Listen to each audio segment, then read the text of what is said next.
Siempre muy interesante, como decía, recordar, ver lo que sucedió hace no más de una década para poder entender, comprender lo que sucede en el día de hoy, ¿no? Y me vino en recuerdo Libia, se acuerda lo que sucedió en Libia en aquel 2011, y yo creo que lo que hizo Europa y la OTAN bajo este paraguas, ¿no?, de una protección de civiles que terminó en la demolición de un estado.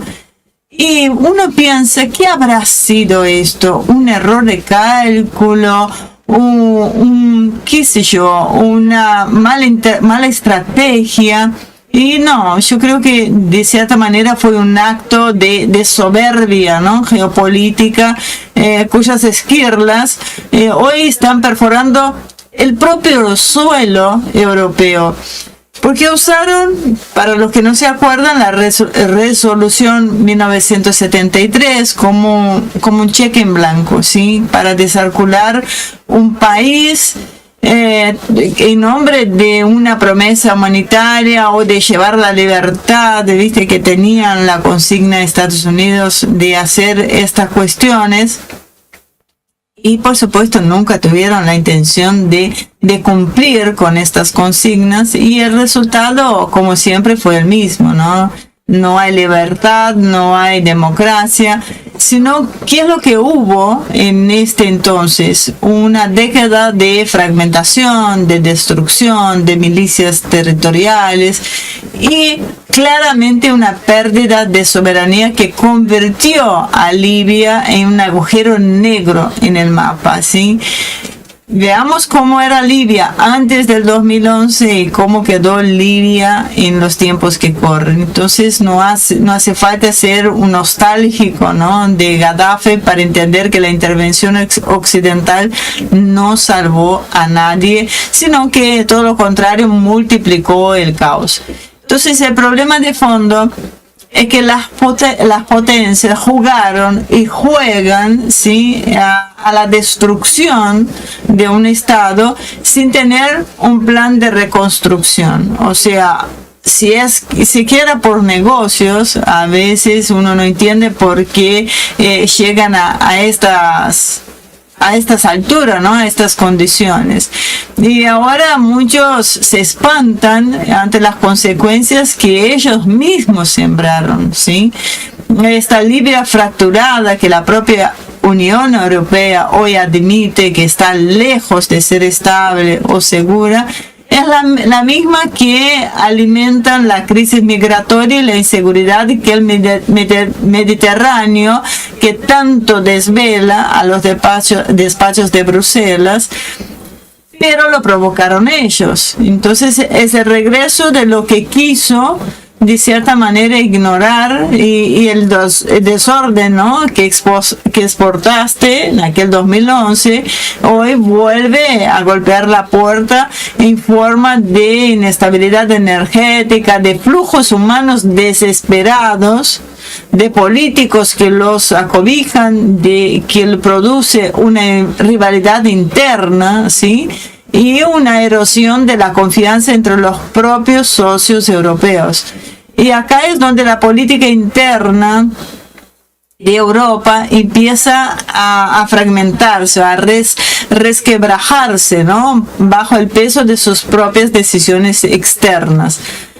Cuando vemos a Hungría plantarse frente a las directivas de la Unión o a los gobiernos, ¿no?, mirando con esta carita de sospecha mutua por la energía, por la seguridad, nosotros estamos, yo creo que ya no es un berrinche, sino que es el agotamiento de un modelo de obediencia dentro de la misma estructura de la Unión Europea.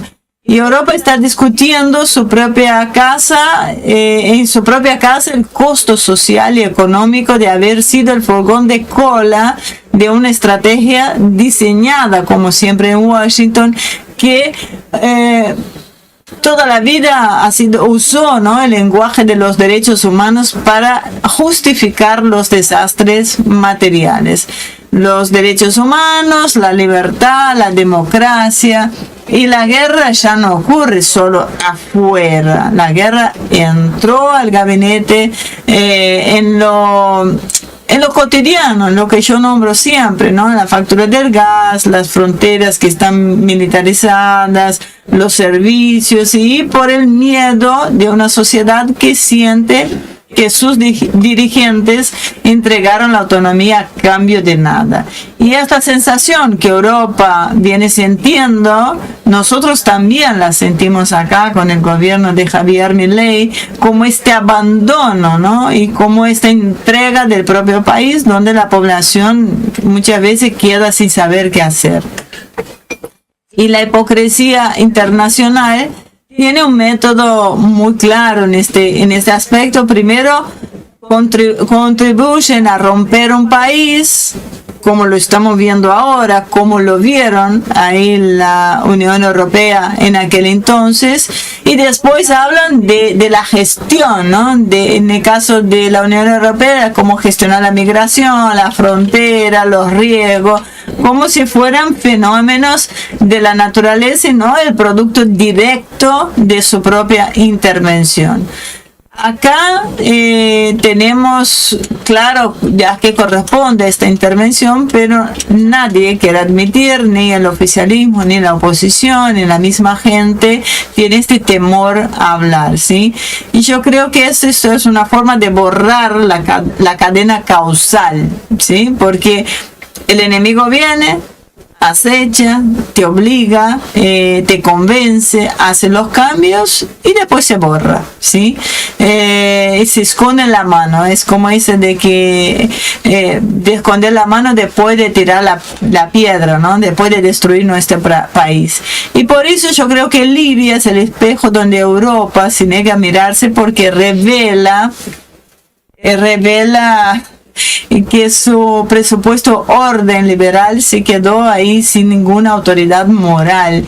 Y es muy difícil hablar de valores cuando el saldo de tu ayuda es un país repartido entre señores de la guerra y redes de tratas de personas, la ruta más mortífera del mundo.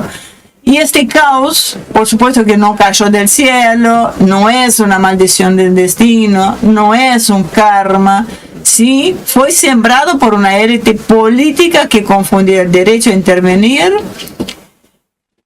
hasta ahí nomás, y el derecho a destruir una nación, que hoy se encuentra con el margen de maniobra que se achicó justamente por la asfixia.